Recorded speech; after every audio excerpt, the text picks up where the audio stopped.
Welcome, everyone. My name is Ken Scher. I'm the Executive Director of the American Cinematheque, but to my friends, I'm just Ken. I wasn't sure that was going to work. It didn't quite work, but I appreciate the laughter. It's a pleasure to welcome you to the third annual tribute to the crafts in the newly renovated Egyptian Theater. Fun fact, in addition to the Dolby Atmos, we show 35, 70, and nitrate. We're one of 5 theaters in the country that can show nitrate, as well, of course, as digital. Why is that important? It's important because at the Cinematheque, we believe that cinema is a communal experience, shared by people like you sitting in an audience watching it. Because we also believe that film has the power to entertain, enlighten, and inspire. And we're about to experience that tonight. Cinematheque founder Sidney Pollack imagined the Cinematheque as a bridge from the filmmaker to the audience and from film history to its future. They bring passion to the mission to our over 1,500 screenings this year, involving our 8,000 members and an audience of 150,000 who seek the communal experience and who appreciate cinema as a living art form. We get to present films in these iconic theaters like the Arrow, the Los Feliz, and now back at the Egyptian. I want to say a special thank you to Ted Sarandos, Scott Stuber, the people at Netflix. What most do not know about the Cinematheque as a non-profit organization is that we owned this building for 20 years. We brought it back from the dust after the Northridge earthquake, but by 2018, the Cinematheque was struggling. By making an arrangement with Netflix to buy the theater, to renovate it, and give us a home Friday, Saturday, and Sunday every week of the year. So it really, in many ways, survived and saved the American Cinematheque, and we're grateful for that. The we of it all, you all represent 15 or 16 different artists, craftsmen, who make movies the magic that they are, and that are enjoyed by our audiences every night of the week. So I congratulate you, I thank you, I encourage you to keep making movies. We will continue to show them in beautiful settings like this, the way they're meant to be seen. And so we are here to honor you. So thank you and congratulations to you all. And now it's my sincere pleasure to introduce our host for the evening, AC board member, Franklin Leonard. Thank you. Welcome to the American Cinematheque's Tribute to the Crafts. Good evening. Thank you so much for that introduction, Ken. Before we go any further, I do want to take a minute and say a special word of thanks to Ken and the team at the American Cinematheque. As he mentioned, I'm on the board, and this is an organization dedicated to the preservation of film as a communal experience in Los Angeles and around the world. I've had a chance to do work closely with the team over the last few years, not just at this event, and this is super heroic stuff that you're doing. I don't have to tell most of you about the reality that we live in vis-a-vis streaming and media. The communal notion of film is something very special, and like I said, it's super heroic, somewhat ironically. So if you could give them another round of applause, I would appreciate it.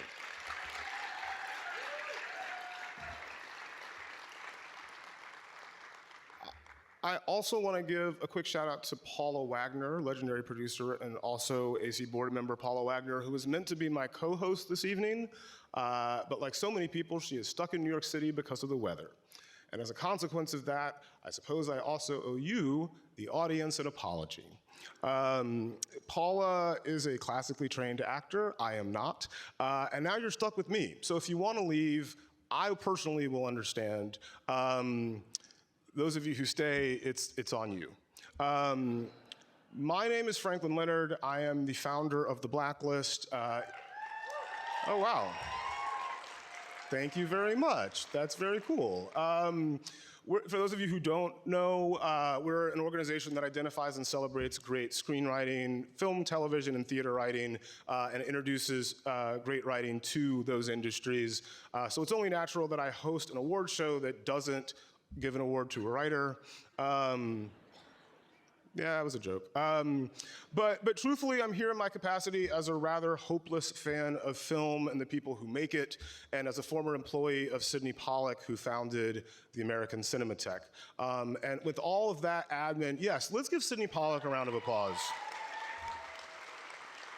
A legend in many, many ways, and a great employer before it was cool. So that's the admin out of the way.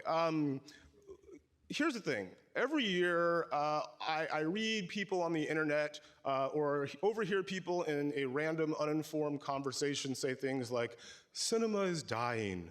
There are no great films anymore. Where are the great movies? And I think there's a lot of things that we can say about the system that generates those movies, but I think it's pretty inarguable that there are a lot of great movies out there, and these people that are saying that are not very smart people. Yes. And I can say that very confidently because this year our jury of cinephiles, film historians, and journalists had to comb through 160 absolutely superb films, which notably is the most we've ever had. And as you'll see tonight across 18 awards, 11 acceptance speeches in person, and 6 honorees who are not here but recorded acceptance speeches so that we could play them on this giant screen back here, the craft of film is extraordinarily healthy. And if you don't believe me, you're wrong, but here are the receipts, so roll the tape.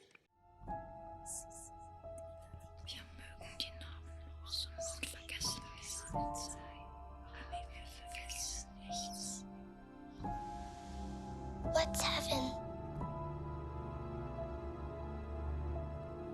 It's a peaceful place in the sky. Are you going to heaven? No. You gotta be a good person to go to heaven. We imagine a future, and our imaginings horrify us. Die ganze Gesellschaft hat damals geschwiegen. Sind alle am Verstehen des Unvorstellbaren gescheitert. Also ich habe jedem eigentlich einen Spiegel vor das Gesicht gehalten. If you pity me, it's never gonna get to me. I'm not pathetic. I have shit going on. We've both had so many good things happening. And the Grammy goes to Sean Batiste! And so many incredibly hard things. Would this remission last years and then come back? We don't know. I honestly don't know how to hold such extremes. Oh. Dad, are you sure this is what you want to do? Me? Absolutely. My friend did something stupid and courageous and bold. And I wish I was that bold. He knew he was gonna go all in. And so it begins.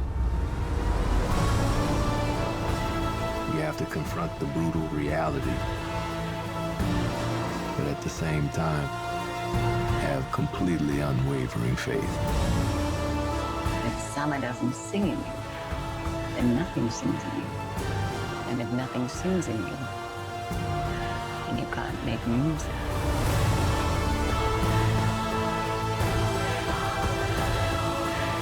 Yeah, you think some bitch-ass college boy can come up with that shit? No, I don't. They're offering $4 million for the movie rights. This hit goes out to you, Mr. Lake.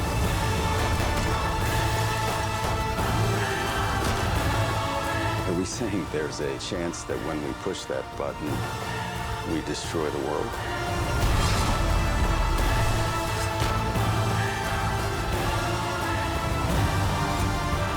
Is anyone ever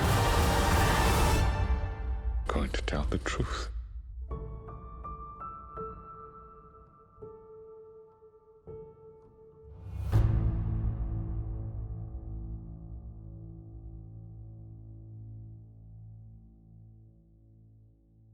The pandemic started 4 years ago, and as you can see, the last 4 years have aged me some 50 years. Oh, someone's got jokes on the teleprompter, okay. Oh wait, okay. In Maestro, Bradley Cooper's incredible portrait of composer-conductor Leonard Bernstein, we see the character's age over some 50 years. That makes more sense, however true the first part was. Kazuhiro, who designed the prosthetics in the film, had to incorporate a deep understanding of both anatomy and kinetics. He's performed miracles on The Curious Case of Benjamin Button, Churchill, and Bombshell, the latter two earning him Oscars.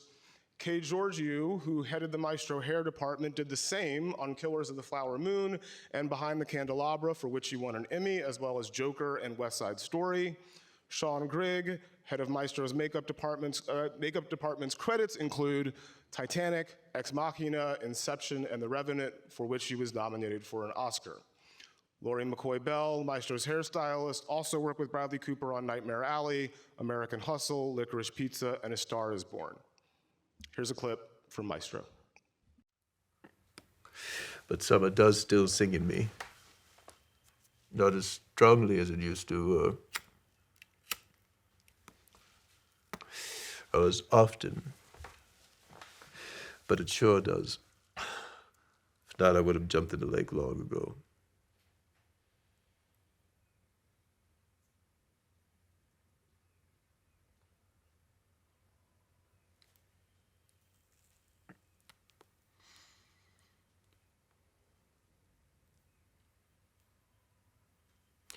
Any questions?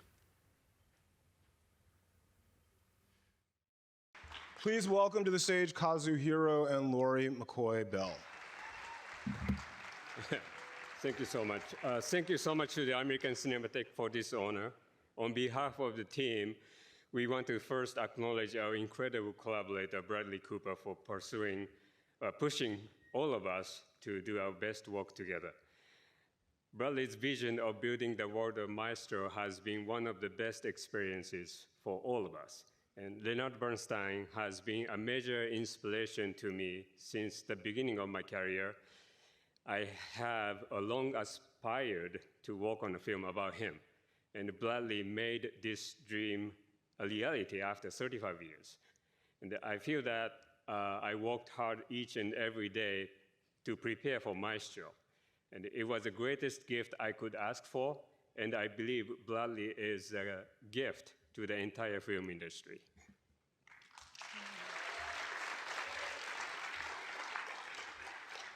I agree 100% there. Making a film is a team contribution, or contribution. It requires not just the makeup and the hair, but it also includes camera and costume and design and sound and music, etc. Like everybody is involved there. So we stand here tonight with everyone in this room. It's incredibly meaningful and special. And we dedicate this award to the entire crew. Again, thank you, Bradley, for your incredible dedication to the transformation into Lenny. And lastly, but not least, we thank Ted and the Netflix team for all of their support. Thank you.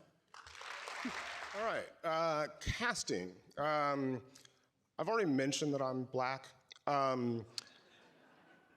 mentioned this also because my father is a doctor, my mother is a teacher, my younger brother is a former professional soccer player who is now a doctor. This will all make sense in a second. And I work in entertainment, and I spend most of my days dealing with agents and producers and publishing industry folks. And I mention all of this because I have to be honest, I don't know that I have ever seen a family in a film or a character that I'm more identified with than Thelonious Ellison and the Ellison family in American fiction.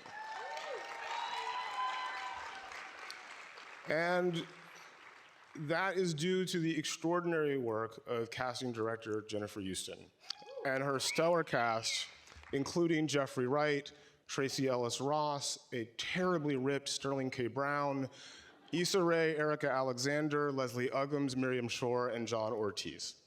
Jennifer is a 3-time Emmy Award winner whose casting of the first season of Girls helped launch the careers of future stars like Allison Williams, Zaja Mamet, and Adam Driver. She got her start, like so many actors, in the late 90s on Law & Order as a casting director, where she cast as many as 40 parts a week. So it's actually impossible for us to know how many people's careers she's responsible for. Let's take a look at what that looks like in its full form. Here's American Fiction. You know, you're quite beautiful.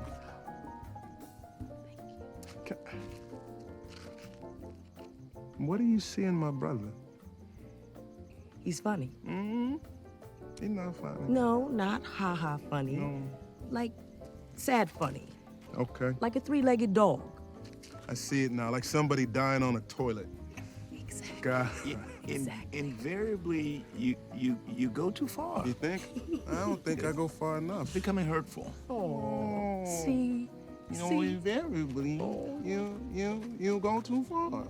Yeah. You got a kiss, man. Look at you. Just by being pathetic. God bless you. Hey. Pathetic like a three-legged dog. Congratulations, Jennifer. Okay. Hey, everybody. I can't read teleprompters, and I'm really, really nervous, so just please bear with me. Thank you so much to the American Cinematheque for this honor. Besides the overwhelming stage fright I have right now, I just have so much gratitude for this moment. Thank you, first and foremost, to our director, writer, and producer, Cord Jefferson. I mean, come on, he's like, yeah. And for giving me this opportunity. He has exquisite taste in actors, and working with him was a fantastic experience. Thanks also to our producers, Jermaine Johnson, Ben LeClaire, Nikos Karamigos, for all of their hard work, and thank you to Orion, Amazon, MGM Studios, and MGM Studios, I didn't say that right, for championing this film. I want to thank my casting associate on this, S.J. Alaco, for being by my side for the last 12 years and for always making me laugh, because it's a lonely place casting. It's usually just the two of us. I'd like to acknowledge, Franklin already did it, but our amazing cast led by the incomparable Jeffrey Wright, Sterling K. Brown, Tracy Ellis Ross, Erica Alexander, Issa Rae, John Ortiz, Myra Lucretia Taylor, Ray Anthony Thomas, the legendary Leslie Algermans, and Keith David, too, which was great. It was great. I all knew they would be wonderful, but I was even blown away by their performances. I'm very grateful to American Cinematheque for celebrating so many of the behind-the-scenes artists in film, which I feel is truly the most collaborative of all the arts. I thank them most especially for recognizing casting directors during award season. It means more than you know, really. I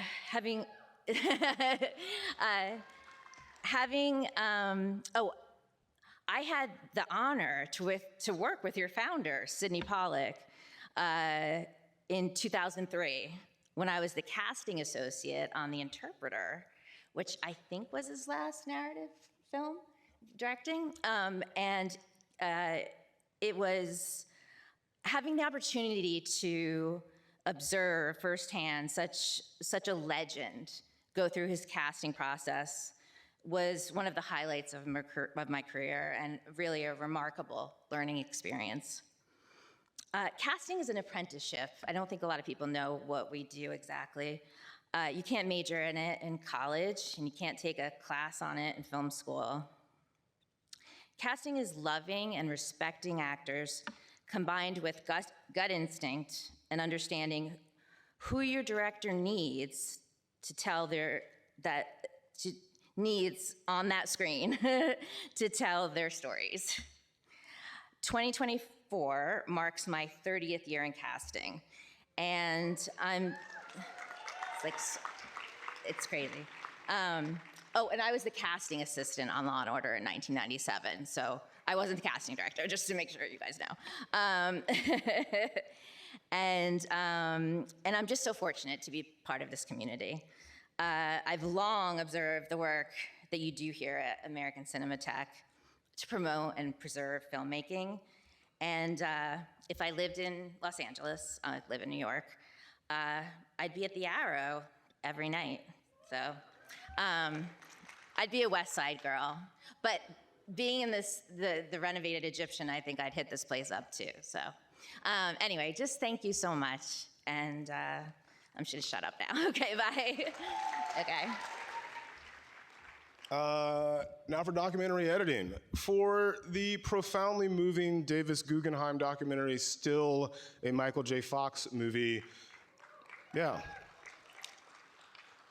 Editor Michael Hart poured through every film and television show the actor had ever appeared in, which sounds to me suspiciously like he convinced someone to pay him to watch all 7 seasons of Family Ties, but fair play. Yeah, I was available. But he did all of this in 8 weeks, and using dramatic recreations, Michael J. Fox's test footage for Family Ties, and of course, the brutally candid interview footage of the actor himself in the full throes of Parkinson's with his penetrating insight and self-effacing humor still intact. Unfortunately, Michael Hart cannot be with us tonight, but he did record an acceptance speech, so here's Still, a Michael J. Fox movie, followed by Michael Hart. The thing that I learned was that I couldn't be still in my life. I couldn't be present in my life.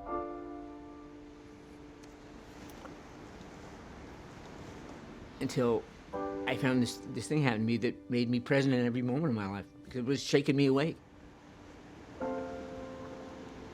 There you go.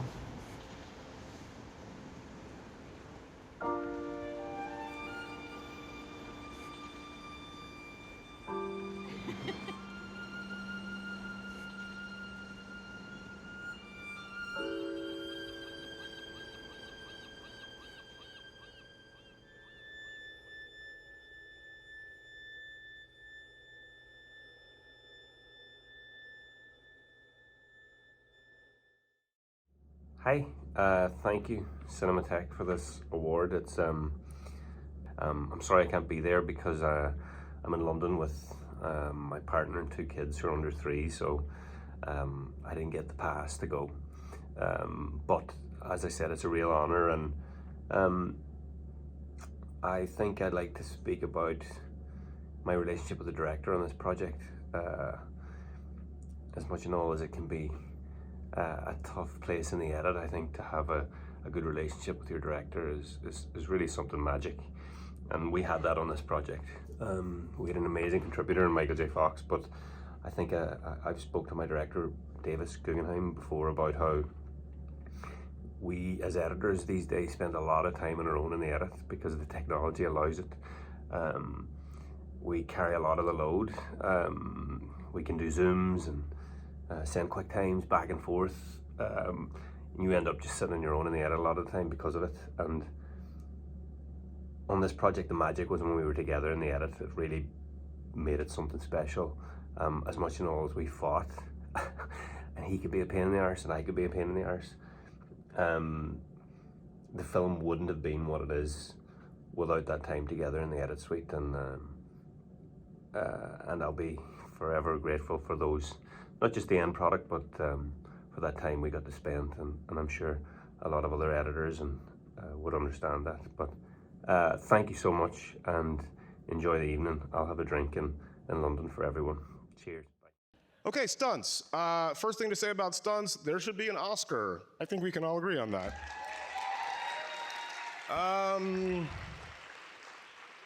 Get it together, Academy. I think it's also safe to say at this point that if you mention movie stunts to anyone, anywhere around the world, especially right now, the conversation will quickly drift to John Wick. Yeah, it's unavoidable. Stephen Dunleavy, stunt coordinator, has more than 60 credits as a stunt expert and performer, including Mulan, The Matrix Resurrections, and one of my favorite movies of all time, Mad Max Fury Road. Yeah. Scott Rogers, stunt coordinator, Spider-Man 2, The Bourne Ultimatum, The Matrix Resurrections, and John Wick Chapter 3, in addition to this one. And Jeremy Marinas, the film's fight coordinator, 85 credits, Teenage Mutant Ninja Turtles, Birds of Prey, and Fast 10. The science, physicality, artistry, choreography, acting, pyrotechness, fearlessness, and all-around differently wired brains necessary to do what they do is almost indescribable to me, so it probably just makes sense to watch it. Here's John Wick, Chapter 4.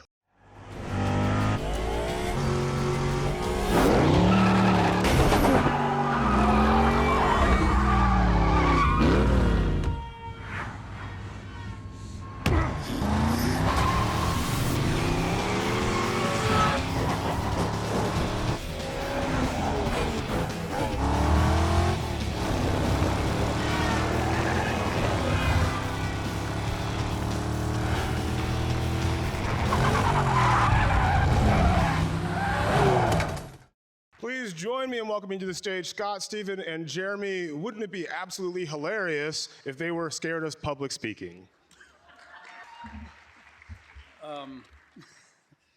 We don't, I've used this joke a couple of times, but they usually don't have us speak in full sentences. But, so bear with me.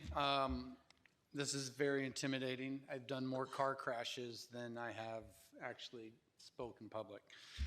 I'm Scott, this is Jeremy. He's the actually talented one. Steve, he's the smart one. I'm just the lucky one. We want to thank American Cinematique for recognizing John Wick and the fact that it is a team, like the stunt department is ultimate team. You know, it's a whole lot of people that make it happen. We're lucky to be here. We want to recognize Laurent Deminoff from France. He was the stunt coordinator. He did the Top Shot that everybody loves so much. Koji Kawamoto from Japan. Kawamoto. He was our fight choreographer for a lot of it with Jeremy, and did a lot of the opening sequence. And then stuntmen and women from 9 different countries around the world. It's probably well over 100 people that brought this to you.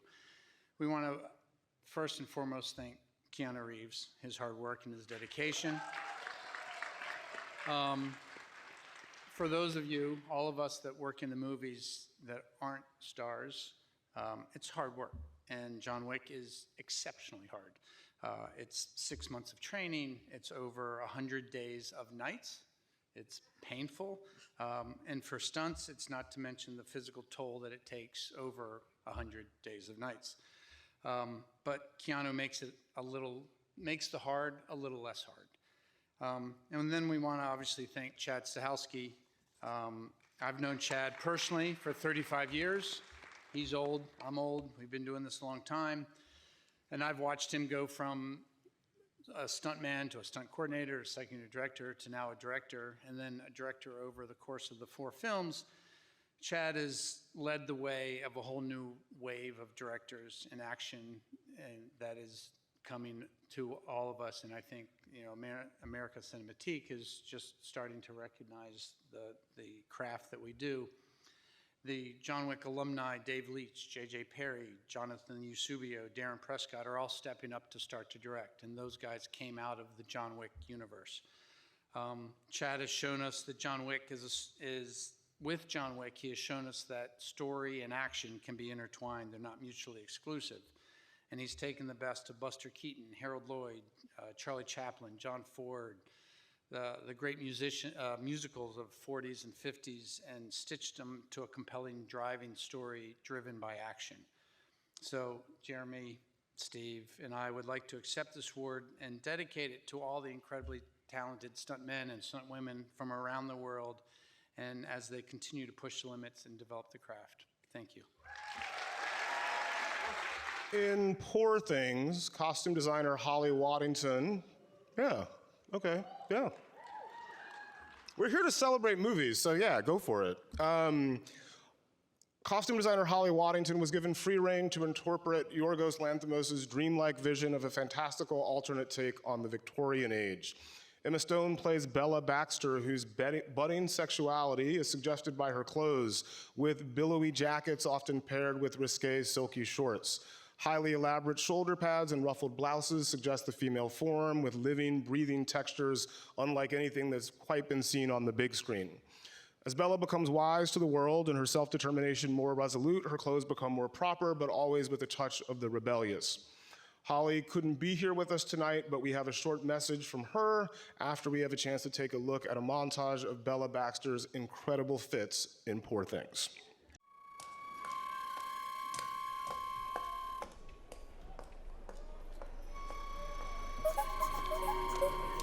Taxi, madam.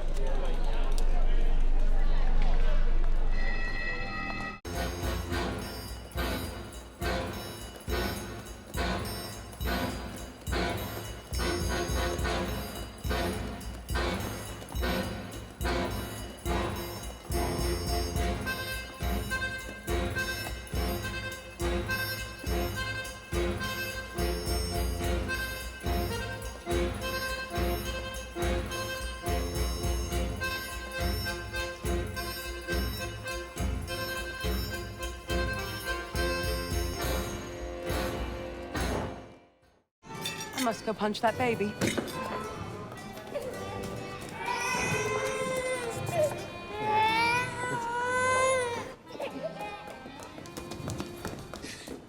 Your behavior is unconscionable.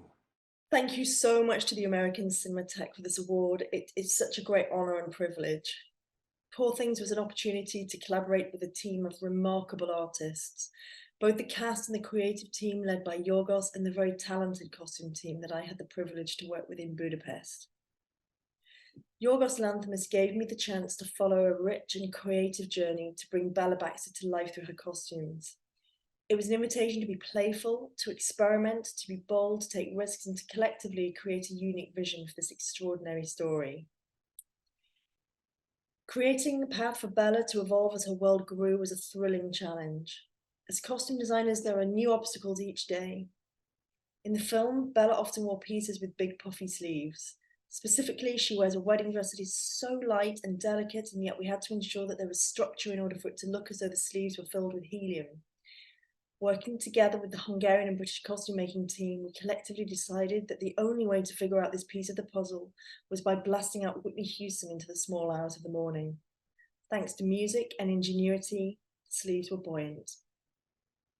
Despite some challenges, I got to do the work that I love so much, and working with Yorgos and Emma on such an artistic project was the experience of a lifetime for which I'm so grateful. Thank you so much for this honor. So I have a very precise memory of when I first became aware of Hoyt van Hoytema. Where are you? Right there, okay. So I was watching Tinker Tailor Soldier Spy, and I paused the movie right after the credits to check who the hell shot it. And I remember this because I remember thinking that it was very cool that someone this talented had such an awesome name. I should apologize for not seeing it in the theater as a starting place. I'm sorry, but I promise I saw Oppenheimer in IMAX. So I feel like it balances out, maybe. Oppenheimer is Hoyt's fourth collaboration with writer-director Chris Nolan, and the film is told from two perspectives. Nuclear physicist Robert Oppenheimer, which is shot in color, and Atomic Energy Commissioner Chairman Lewis Strauss, which is shot in black and white. The filmmakers used large format 65mm photochemical film with both IMAX and Panavision cameras. Kodak produced the 65mm black and white XX stock especially for Oppenheimer, along with the black and white film in IMAX cameras, which is apparently the first time in cinematic history that's happened.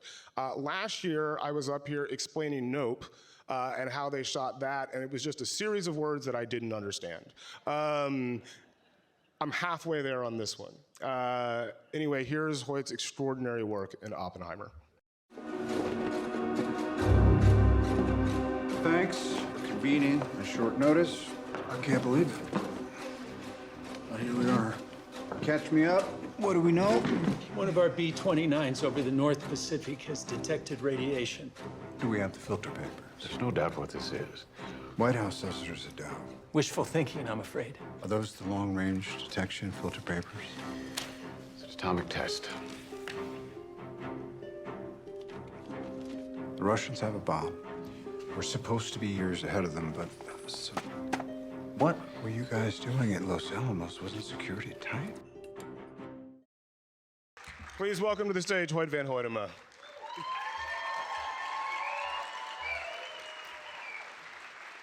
Thank you very much.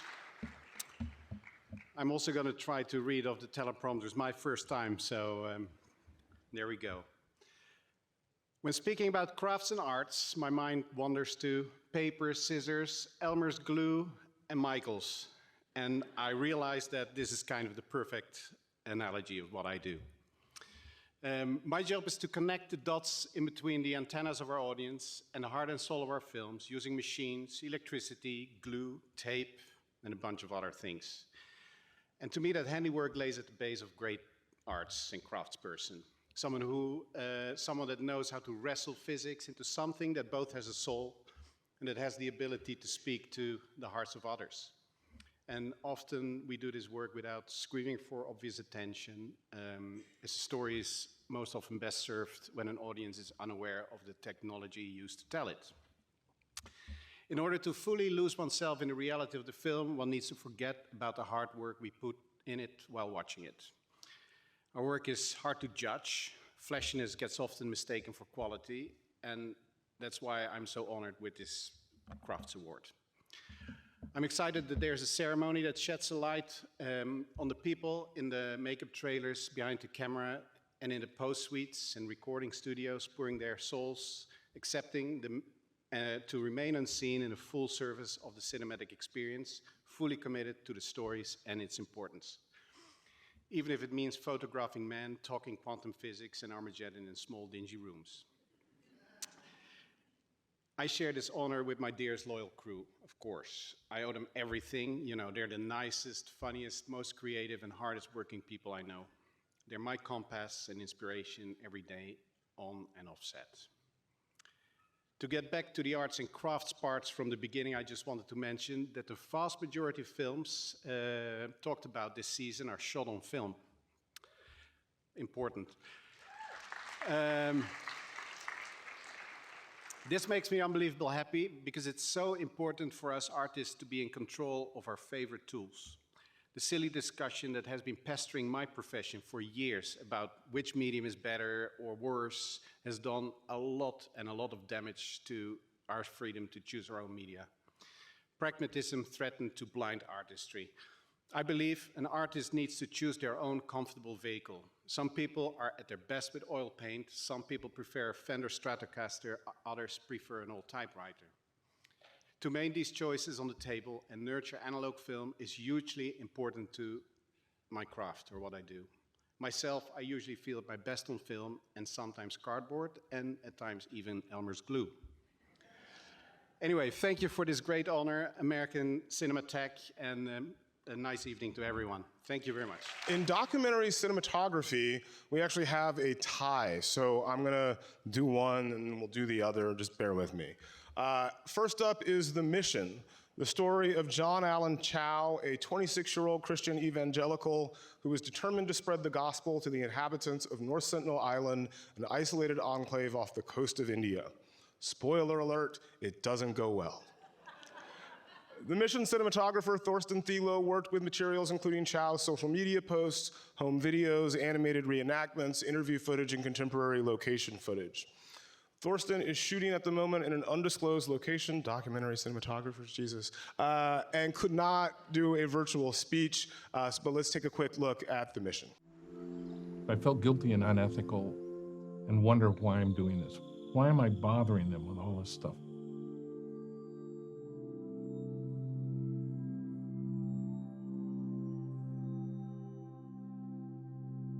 So, you know, it led to a divorce. My kid's not talking to me for a couple of years. But when you come to the conclusion that there's no there's no God.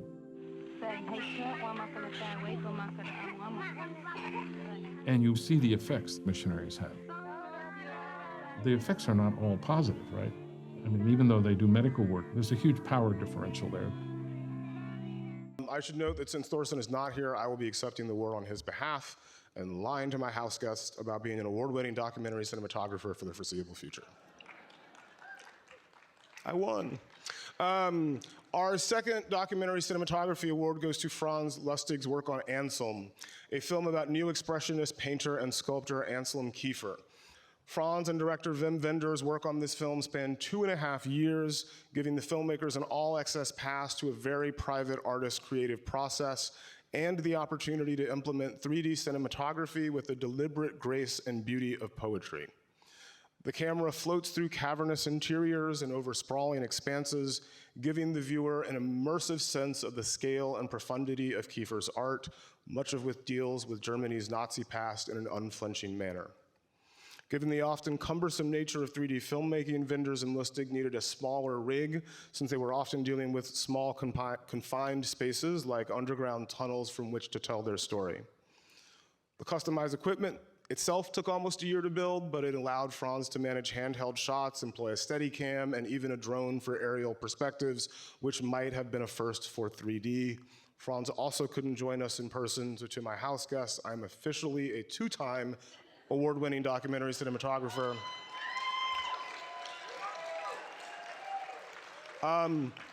But he did send an acceptance speech. So here's Anselm, followed by Franz Lustig.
Hello everyone, I'm here at Wim Wenders' library in the old barn near Berlin.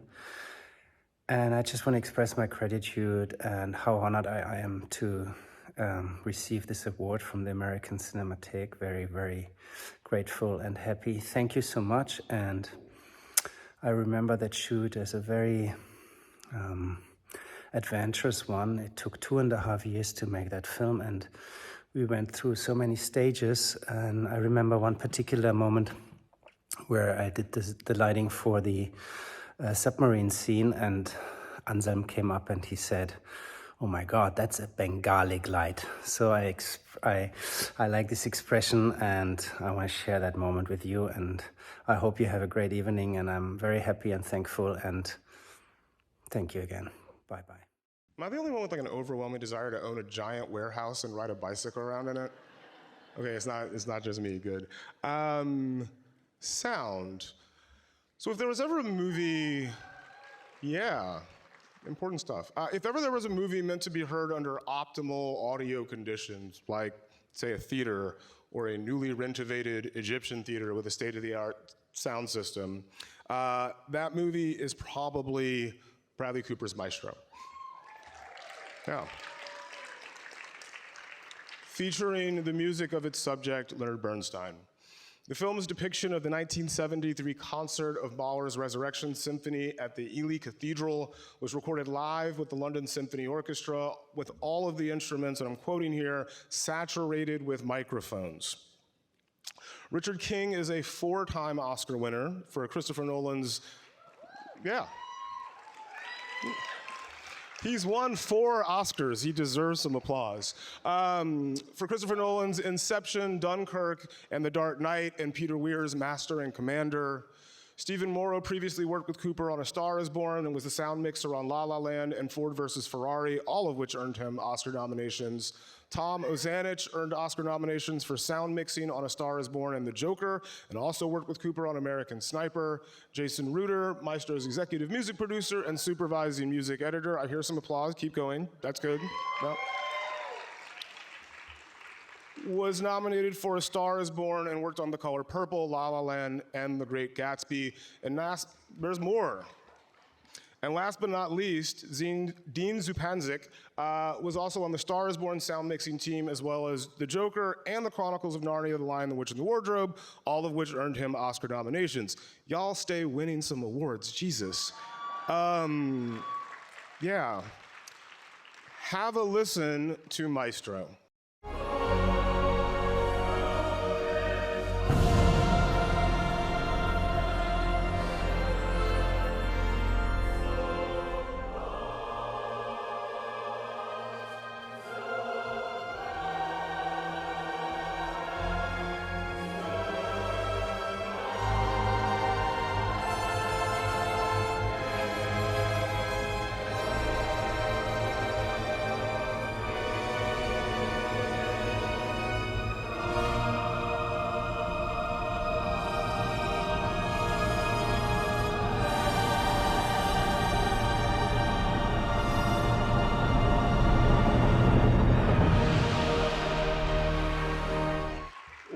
Lucky enough to have all 5 members of this team here tonight. They're going to take on the Clippers after the show.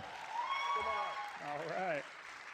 We first want to thank Cinematheque for this wonderful honor. Bradley Cooper put his heart and soul into this film, and we all tried to copy his enthusiasm, which was is tough to do because he's very enthusiastic. It started for Jason and I about 5 years ago, and the rest of the team, when Bradley said, look, let's try to copy A Star is Born, let's do everything live. And that's when Jason and I had a small heart attack and then agreed to try to do it live. Yeah, the heart and soul of this film is definitely the amount of care that we all put towards making film. I think there's nobody in this room, that works on the crew side that can't thank their loved ones enough for putting up with all of our hours and the meetings that happen at the last second that we just have to bail on a vacation for. But as a dream of mine from when I was a kid, and I'm sure most of us share that passion for making films, this is just such an incredible night, and what a wonderful award. Thank you very much. Yeah. Thank you. Yeah. Oh, sorry. We also want to thank Netflix for forking over the cash to make this movie, and for this beautiful theater, and Warner Brothers Post Sound for hosting the mix. So thank you very much.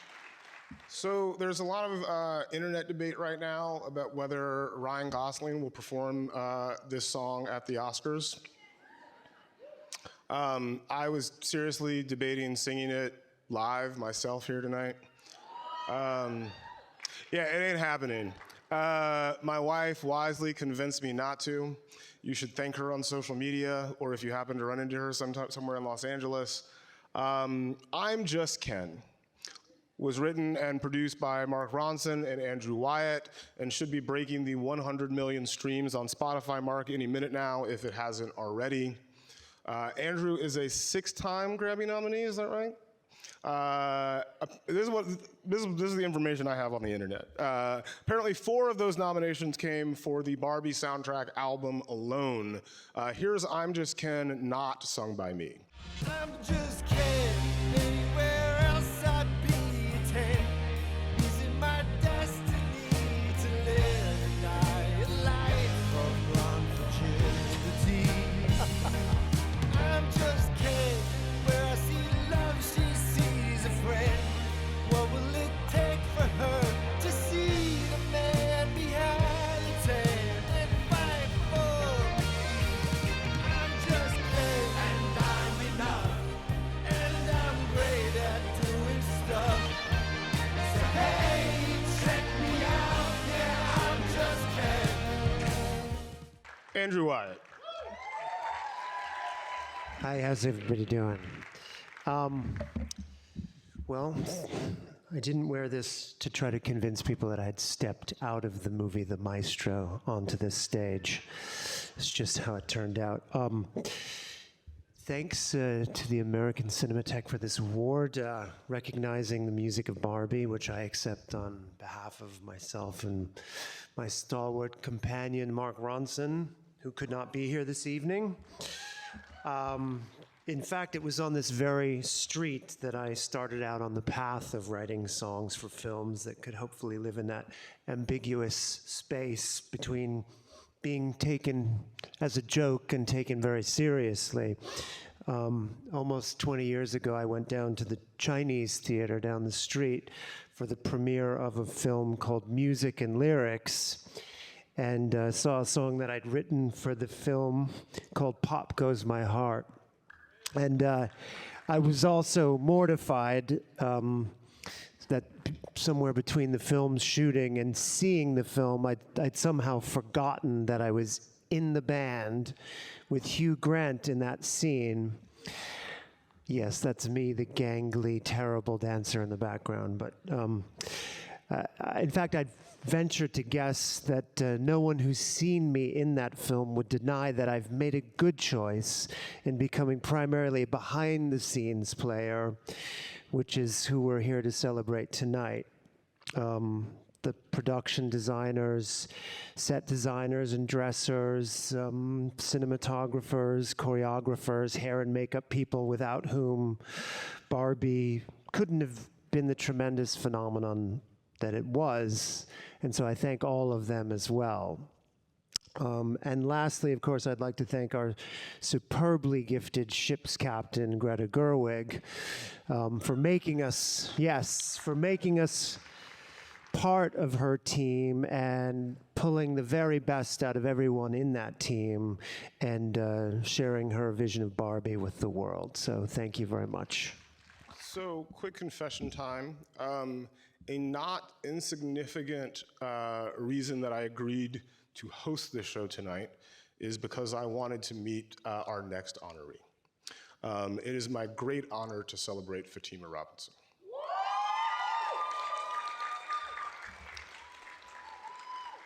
She is the legendary choreographer of Michael Jackson's Remember the Time video. Yeah, y'all know, come on.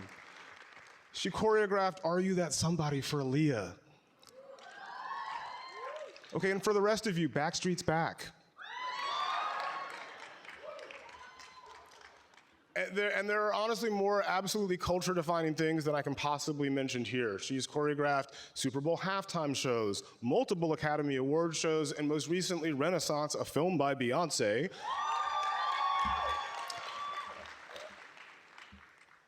I lost my place. With whom she also worked as a choreographer on her performance of Be Alive for the 2022 Oscars, which earned her an Emmy nomination. And that really is just the tip of the iceberg. In The Color Purple, her work commands the screen from the film's opening frame, and it captures the hardship and hope and the adversity and resilience of the film's characters and the Black diasporic tradition beyond it, whether it's in a juke joint or a country store, a rural farm, or a big city nightclub. She is a legend many times over already. Here's some of Fatima's brilliant work in The Color Purple.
It is my profound personal honor, Fatima Robinson. Wow. Thank you so much.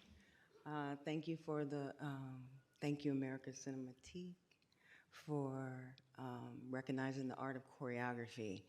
All these films have choreography in it, and I don't understand why the Oscars doesn't have a choreography category. It's like, so. Choreography is a craft that often goes unnoticed despite its significant role in the world of cinema. In the words of Martha Graham, dance is the hidden language of the soul. Dance is a powerful medium that conveys stories, emotions, and cultural heritage, bringing immense joy and inspiration to audiences worldwide. I have to thank my incredible team, Adrian Wilshire, who's here with me now, and Tia Riviera. Your unwavering support and daring spirit have been the backbone of our creative journey. You've embraced every challenge with open arms, trusting in my vision and spontaneous magic that blossoms in our creative space. Thank you. Your belief in the art form and in me has been a source of constant motivation. I want to thank Warner Brothers and my wonderful director, Blitz Boswali, for all the support. Blitz's faith in my vision and his passion for weaving a narrative that honors our ancestors while crafting something modern and soul-stirring and timeless has been nothing short of inspirational. To my beloved son, Suli, who has grown up, in the wings of dance studios and videos. He sits patiently doing his homework and adapting to the hectic life that comes with having a mother in the industry. Your resilience, love, and joy you bring to me when you visit set, even unexpectedly when I make you learn a routine and send you to wardrobe and throw you in a shot. It means the world to me. Your presence has been a guiding light. This award is not just for me, it's for every choreographer out there who pours their heart into bringing vision to life. It's a celebration of our collective spirit, our tireless dedication, and the transformative power of dance. Thank you. So I just had an idea. I want to get Stephen Scott and Jeremy from the John Wick team and Fatima together to do a remake of The Last Dragon, and I want to ask Hoyt to shoot it. It's a good idea. There may be rights issues, but I'm positive it's a good idea. Visual effects. The creator from director Gareth Edwards tells the story of AI-enhanced robots and androids who have become so well programmed to mimic human behavior, they demand treatment equal to their makers. The robot army's heads were inspired by 80s Sony and Nintendo designs, and the filmmakers used 3D scans of actors instead of motion capture markers in order to really nail the effect. Further, the film was shot in Thailand using awe-inspiring locations as their foundation and then painted over the shots in 2D to create the futuristic world on top of it. The method was to shoot everything first and then reverse engineer the visual effects once the film was edited together in post. The result was an $80 million indie sci-fi thriller designed to look like a $200 million blockbuster. I feel like those categories are collapsing. Among those responsible for creating those powerful effects are visual effects supervisors Neil Corbold, ILM's Ian Comley, and Jay Cooper, as well as visual effects on-set supervisor Andrew Roberts, also of ILM. They are shooting overseas at the moment and are unable to join us, so enjoy this clip of their extraordinary work, followed by a message from Jay Cooper on their behalf. They've come for me. I have to help. There's nothing we can do. I have to help. Alfie, we gotta go.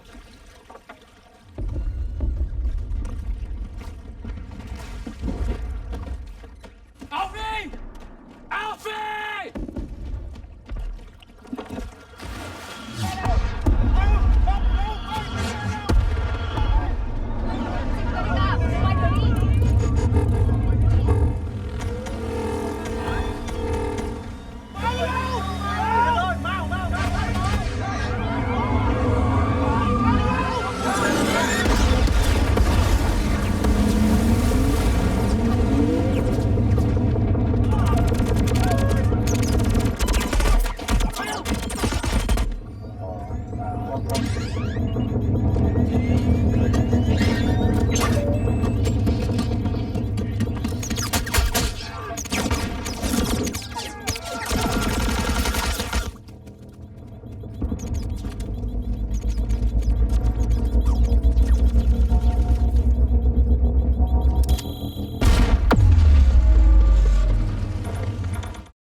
Thank you to the American Cinematheque for this honor and for honoring the craftspeople of this industry. A heartfelt thank you to New Regency and Gareth Edwards, our director, for giving us the chance to work on such an extraordinary project. It was a pleasure to be part of a filmmaking team that recognizes and values the contribution of visual effects. I'd like to thank the hundreds of artists across the globe who tracked, modeled, rigged, textured, lit, simulated, codoed, rotoscoped, and composited on this project, as well as the people who supported their efforts. Lastly, it brings me a sense of joy to prove my parents wrong. Photoshopping their heads onto supermodels was not a waste of time, and yes, they do give awards for that sort of thing. Thank you so much. Here's to proving our parents wrong. I'm still working on it. The American Cinematheque's Tribute to the Crafts is very proud to present for the first time ever the Unsung Hero Award presented by Dell. This year, our jury chose between 3 individuals from different essential areas of production, in this case, a location manager, a production accountant, and a prop master. And we are pleased to present this year's award to the location manager. That applause is for location managers generally. Now, please give it up for Mike Fantasia, our specific location manager who won this award, most recently for Killers of the Flower Moon. Yeah. Mike is also a founding member of the Location Managers Guild International and worked on some of the most acclaimed films of the last 2 decades, including Top Gun Maverick, 310 to Yuma, and Catch Me If You Can. As you all probably know, location managers do a heck of a lot more than just scouting and securing permits. They are key members of the design team and work closely with the director, production designers, DP, and producers from a project's outset to its completion, coordinating with every department about schedules and setups. On Flower Moon, because Scorsese and production designer Jack Fisk were notorious sticklers for avoiding sound stages and computer-generated imagery, this often involved working locations and structures that were authentic to the period as possible. This is no small task, or maybe more accurately, no small millions of tasks. Here's a clip from Killers of the Flower Moon. You know Bill Smith? He's been going around town talking a lot now. If someone were to knock off Bill Smith and Rita too, right? If she was gone, all that estate money would go to my mother-in-law, Lizzie Q, and she wills it to my children. Now, that's a good deal, that. It's a real good deal. For you it is. For all. Smith and her, they're gone a lot from home. All you got to do is go down there, you plant a stand in the house, and when they come in, you get them. Ladies and gentlemen, please give a round of applause to the inaugural Unsung Hero Award presented by Dell, Mike Fantasia. Many thanks to you, American Cinematheque, for presenting me with the inaugural Unsung Hero Award. I will take some credit for being an unsung hero. And God knows, there's so many times over the past few decades when I went above and beyond in service of a production. And if I was doing it, my thousands of assistants were doing it as well. In actuality, the award should go to many others.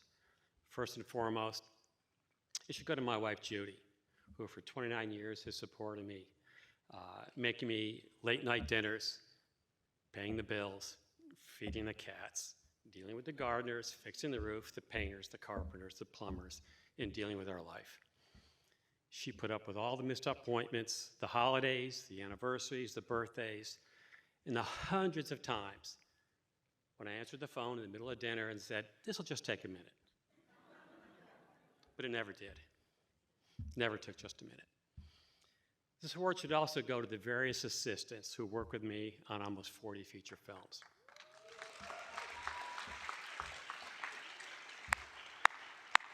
They busted their asses for me and for the production to do what had to be done to fix or change or find, sometimes at the last minute, whim of a director or a producer or an actor or somebody else on the production. Their dedication always made me look good. I got all the accolades they didn't. And they were rarely afforded the recognition that they deserve. And so I want to thank all my assistants. I also want to thank the many directors and producers and designers and cinematographers, the fellow location managers who helped me become the best that I could be. But I have to ask, why in God's name are location managers unsung? We have the best job in the business. We work with all of you folks. Every one of your departments needs something from us. We're involved in all of the major production decisions. We're artists, we're politicians, we're negotiators, and most of all, we're problem solvers, because when the shit hits the fan, we're the ones that get the call. We're unsung because our work is generally underappreciated by most of the crew and many industry insiders. First and foremost, though, we're an integral part of the creative process. We're one of the first ones hired, often before the designer or the cinematographer. We're there to help the director achieve their vision, to give the designer a place to set the scene, to give the cinematographer a choice of palettes. We help them shape the look of the film. My wife told me not to use my hands and to speak slowly. I'm having a really hard time. I'm Italian. We help them shape the look of the film, to find the best locations, to set the story, and to create the mood. I ask you, what would Flower Moon, Catch Me If You Can, Out of Africa, Munich, Seabiscuit, I didn't work on Out of Africa, 3:10 to Yuma, Thelma and Louise, the Bond movies, the Lord of the Ring movies, the Mission films, what would they be without their incredible locations? Going forward, here's hoping that the industry will recognize location managers for our contribution to the creative process, and that American Cinematheque will award location managers with an annual award like all of you folks who are receiving awards tonight.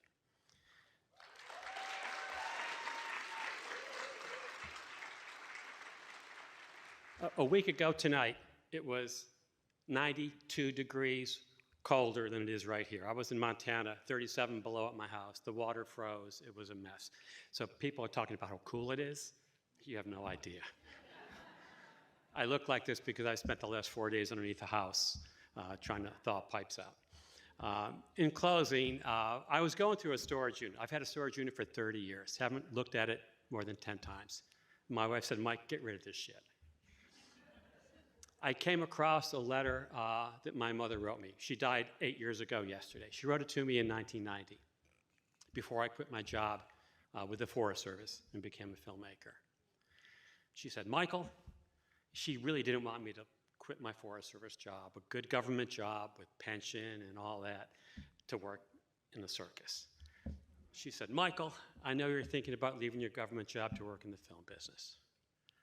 I know you'll think hard and you'll make the right decision. Well, Mom, after reflecting on it, I think I did make the right decision. Thank you very much. Mike, before you go, on behalf of people who speak with their hands, your wife is wrong. Just when it seemed that all the stars were in alignment for Jon Batiste, riding high after winning numerous Grammys in 2022, among those Grammys was Album of the Year, and he was working on a deadline to compose his most ambitious musical statement yet. His wife, fellow Juilliard alum and best-selling author Suleika Jaouad, experienced a serious health setback with a recurrence of cancer requiring a second bone marrow transplant. American Symphony is told against the tapestry of Jon's music, a melting pot of styles performed by a 63-piece orchestra incorporating funk, Dixieland jazz, operatic vocals, indigenous American drums, free jazz, hip hop, and gospel. The result is a more inclusive musical form that is rueful and rapturous by turns, leaving room for dissonance and beauty to exist side by side and sometimes simultaneously. Jon couldn't be with us tonight, but we do have him virtually. Here's American Symphony, followed by his speech. You are incredible musicians. If you feel like there's something that you want to feature, something that makes you uniquely you, that will be our reference going forward. One day the night comes for us, but we shall overcome. Music comes from life experiences.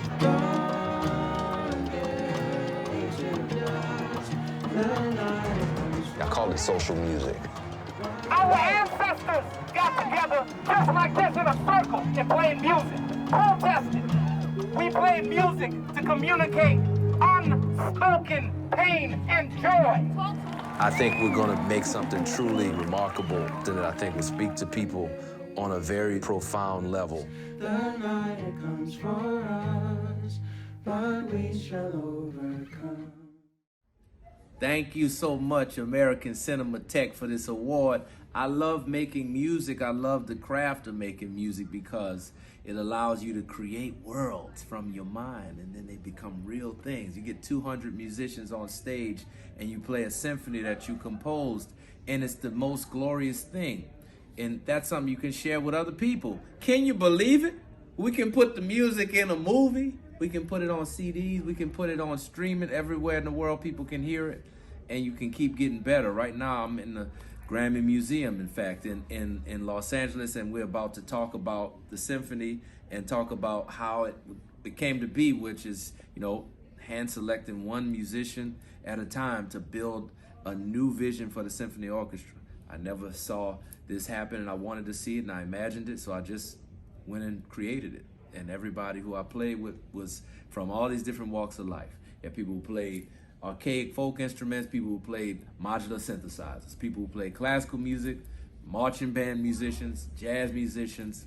There were musicians from all these different traditions and backgrounds coming together. And that's what we love to do over here at the John Batiste School of Music. So I'll see you next time, and I hope you continue to do all the great things you're doing in the world. I'm so grateful and appreciative. Yes, indeed. I love that John Batiste said we can put music on CDs like it was, like people still listen to CDs. Incredible. Someone should probably give him a heads up about what's happened to CDs. Over the past decade, Jennifer Lame has run off a rather ridiculous bit of work, including Black Panther, Wakanda Forever, Marriage Story, and Frances Ha. Yeah. Oh, just wait. That would have been more than enough for anyone's decade, but on her most recent film, Oppenheimer, she pieces together juxtapositions, practical effects, non-chronological storytelling, and alternating points of view to create an intimate yet epic biopic on the scale of both the atom and the end of the world. Toggling between film, 65mm IMAX, and digital, Jennifer edited on an Avid, and as she was cutting, had a top-flight editorial team following her lead. Her sharp eye and keen sense of pacing helped turn Oppenheimer into one of the most intelligent and engaging historical films in quite a while. Here is some of her phenomenal work on Oppenheimer. What did Fermi mean by atmospheric ignition? Well, we had a moment where it looked like the chain reaction from an atomic device might never stop, setting fire to the atmosphere. And why is Fermi still taking side bets on it? Call it gallows humor. Are we saying there's a chance that when we push that button, we destroy the world? Nothing in our research over 3 years supports that conclusion, except it's the most remote possibility. How remote? Chances are near zero. Near zero. What do you want from theory alone? Zero would be nice. Please give a very warm welcome to Jennifer Lame. Hi. I hate this, so I'm going to try my best. I want to thank the American Cinematheque for giving me this award. I'm so honored to be here tonight with all of you, many of whom I don't get to meet until the end of the movies I'm working on. Usually I admire all of your work from afar while watching dailies alone in a room by myself. But one of the many exciting aspects of getting to work on a Christopher Nolan and Emma Thomas production is the Film Dailies trailer. I'll never forget walking into the trailer for the first time. I was nervous and felt like a new kid at school. Everyone was tired, a little smelly from being on set all day. It's very small and close quarters. But then the projector turns on and everyone goes quiet and watches together. Afterwards, we eat and talk about the day's work, issues that came up, or things that went well. Or we just chat about something random because it's been a hard day and everyone needs a break. It felt, for me, what I imagined movie making would be like when I was a kid. doing something that at times feels impossible, but doing it with an amazing group of people, all with different personalities and perspectives, but one common goal: to make a great film. I want to thank Christopher Nolan and Emma Thomas for inviting me to be a part of this incredible film, and thank all the other heads of departments, some over here tonight, who I've gotten to know quite well. It's been incredible not only to work on a film where I get to interact with all of you, but also to work on a film that has brought so many people out to movie theaters together, even driving long distances to see it in IMAX. It meant so much to me to get to work on a film that got me out of my editing room and also got people across the world off their couches and into the movie theater with their friends. I also want to thank my husband, Craig, who is here and who collaborates with me every day on how to raise a family and work on movies at the same time. I could never be a working mom without him, so thank you. With the help of production designer Sarah Greenwood and set decorator Katie Spencer, director Greta Gerwig's subversive feminist take on Mattel's iconic Barbie doll is Warner Brothers' highest grossing film in its 100-year history. Yeah. And I'm just going to pause for 1 second here to say, studios, if you want to make more money, make movies by women about women. And that's not even on some moral or ethical thing. That's just like, let's get this money. It seems very obvious. Sarah and Katie are perhaps best known as Joe Wright's go-to design collaborators dating back to 2005's Pride and Prejudice, and then further dazzling audiences with Atonement, The Darkest Hour, and Cyrano. Between them, they have a combined 12 Oscar nominations and countless peer and critics groups awards. With Gerwig, they approach Barbieland as a fabulous fake: waterless swimming pools and oceans, inedible plastic food, motorless miniature cars, and hand-painted vistas. Much like Barbie's dream house, Barbie's fuchsia pink home in the film was built without external walls. A spiral staircase leads from the roof to a swimming pool, a playground amenity that can only exist in a make-believe utopia of eternal youth. They made incredibly difficult work look like play. Unfortunately, they couldn't join us tonight, but let's look quickly at their incredible work and then hear from Sarah and Katie themselves. Run the tape. And here is one of those Barbies now, living her best day every day. When I wake up in my own pink world, I get up out of bed and wave to my homegirls. Hey Barbie, hey, she's so cool. All dolled up, just playing chess by the pool. Come on, we got important things to do. It's her and me and you. And pink goes with everything. Beautiful from head to toe. I'm ready to go. You know, it's pink. Good enough to drink. We like other colors, but pink just looks so good on us. What you wearing? Dress or suit? Either way, that power looks so good on you. Hey Barbie, I like your style. If that was really a mirror, you see a perfect smile. Hi, I'm Sarah Greenwood, production designer. Hi, I'm Katie Spencer, set decorator. And we're here to say thank you so much to the American Cinematheque for this incredible honor and award that you're giving us this evening. And I'm so sorry we can't be with you tonight, but we are stuck in London town, and we'd much rather be with you in the beautiful Egyptian Theatre in sunny LA. That's assuming it's going to be sunny on the night. I'm hoping it's sunny. And also one of the most incredible things about this was that we were led by Greta Gerwig and her incredible genius, and Margot Robbie as this extraordinary producer. They kind of made everything feasible and possible because the support they gave us was incredible. Yeah. And it really was a journey of exploration. It was just trying to, untangle this brilliant script by Greta and Noah and find the world that Barbie lived in, which was, once we've done it, we can look back and say, that was simple. But, when we set out on this journey, it was quite an extreme.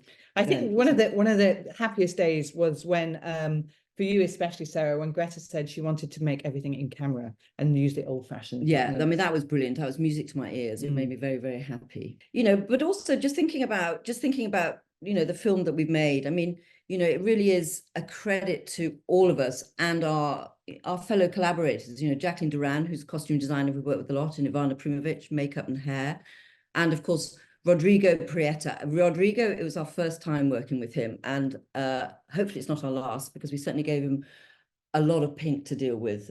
So thank you to them, and thank you to you, the American Cinematheque, for this incredible honor. Thank you. When Martin Scorsese shot The Last Waltz, among the greatest concert films ever made, it was the beginning of a beautiful relationship with the band's lead guitarist and one of its principal songwriters, Robbie Robertson. From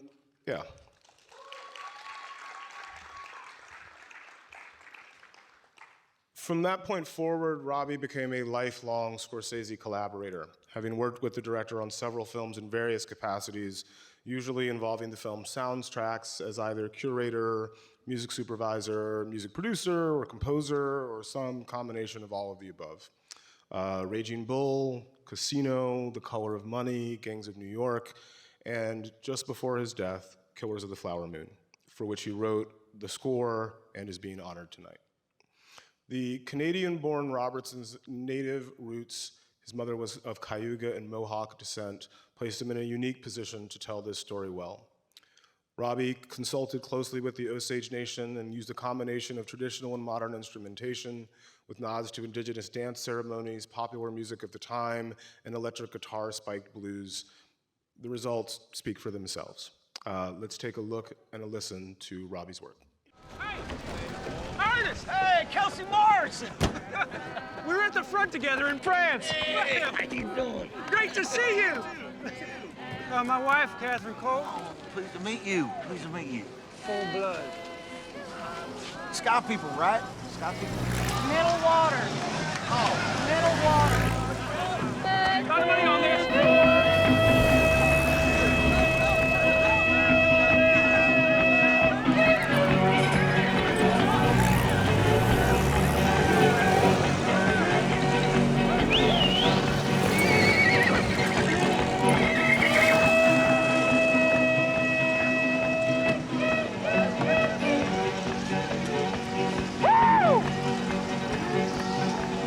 Money on this race? No. Let's go then. As I mentioned, Robbie Robertson left us last August, far too soon, but we are honored tonight to have his daughter, Delphine Robertson, here to accept the award on his behalf. Thank you, everybody. Thank you, American Cinematheque. It's a profound honor to be here representing my father. This is a new experience, the teleprompter. The haunting and powerful music that he created, conjured up from his childhood for this tragic story in Killers of the Flower Moon, is a truly timeless swan song that will live with us forever. We wish he could be here to experience all the love and admiration for his stunning body of work. I'm so thankful for this acknowledgement, and we are so grateful for the secret language and brotherhood that he shared with Martin Scorsese, starting in 1976 with The Last Waltz. We want to thank his manager, Jared Levine, for their 30-plus years together. We want to thank our mother, Dominique, who is the soulful glue of this family. And I want to acknowledge my sister, Alexandra, my brother, Sebastian, and my father's grandchildren, Donovan, Angelica, Gabriel, Serafina, and Dominic. Thank you.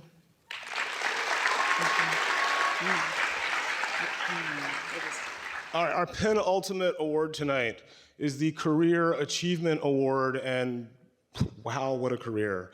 A sound mixer mixes recorded dialogue, sound effects, and music to create the final version of a film or television show's soundtrack.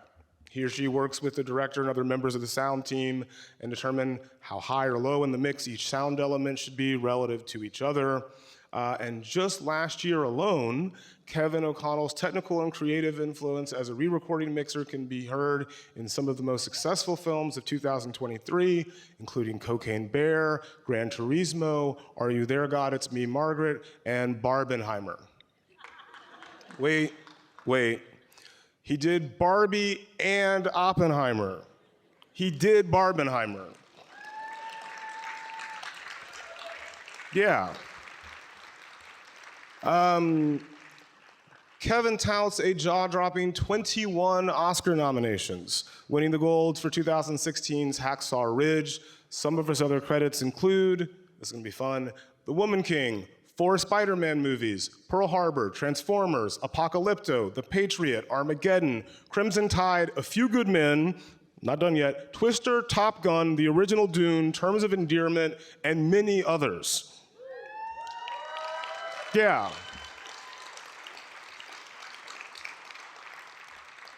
In a field that gets technologically more sophisticated by the year, Kevin is a rare OG who is also on the bleeding edge of this work. Here's part of Kevin O'Connell's Extraordinary 2023. Here you go. Why? Why? How about because this is the most important thing that ever happened in the history of the world? It's happening, isn't it? And the world is not prepared. Beth, we should go. A bear did cocaine! It was fun!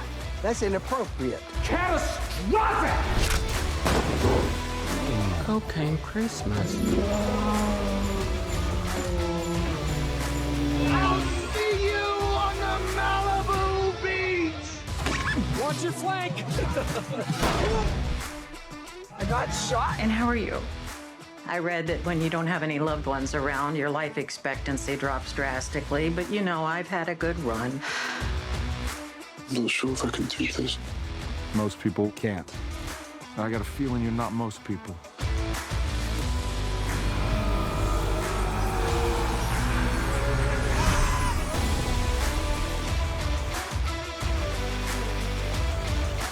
I've raced this track 1,000 times in a game. Let me drive it my way. You've got to prove to everyone that you belong.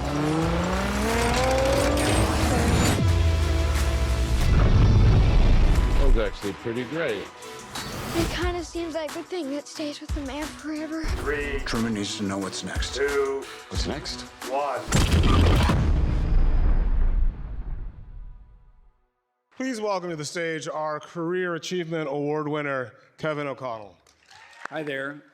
I'm deeply honored and humbled to stand here before you tonight as a recipient of the incredible Career Achievement Award. I want to express my heartfelt gratitude to the American Cinematheque for bestowing this honor upon me. It is truly a milestone in my life, and I am grateful beyond words. American Cinematheque is an amazing organization that does a terrific job of recognizing the artist responsible for the way a film looks, feels, and sounds. I've had the privilege of working on over 300 films over the last 45 years, and from the very first moment I stepped onto a dubbing stage, I knew that I had found my true passion. It actually started one day when I was working on Raiders of the Lost Ark, and I came back from lunch early one day. John Williams was walking around the stage and he was talking to his music editor, Ken Wanberg, and Ken was kind of a salty old dog, and John looked at Ken, he goes, so Kenny, how was your lunch? And he goes, it was good, John, it was good.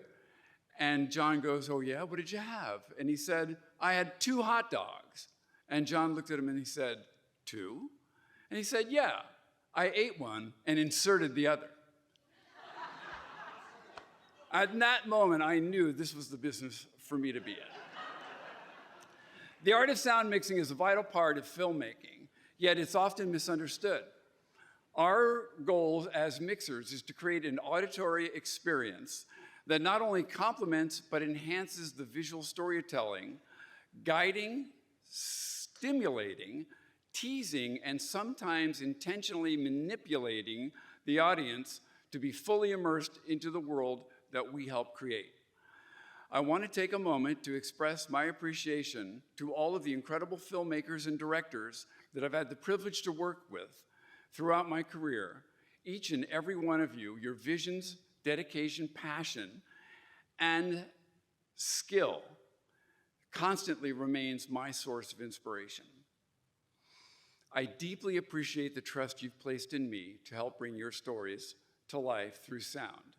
It's an honor and a responsibility that I never take for granted, fueling my constant drive for new ideas and approaches. I also want to acknowledge my fellow sound professionals. The sound community is a tight-knit family, and I've had the pleasure of working alongside of some of the most talented and passionate individuals in the industry, many of whom are in this room tonight. We faced challenges together, found creative solutions, and celebrated each other's successes. This award is a testament to the collective efforts of our entire team. And of course, none of this would be possible without the unwavering support of my family, my loving wife, Heather, and my two incredible sons, Cooper and Casey, who have stood by my side through the long hours, late nights, and the more than occasional family gatherings that I missed. Their understanding and support and encouragement have been my solid foundation through it all, and I have them to thank from the bottom of my heart. As I stand here tonight, I am reminded of the words of a filmmaker, Steven Spielberg.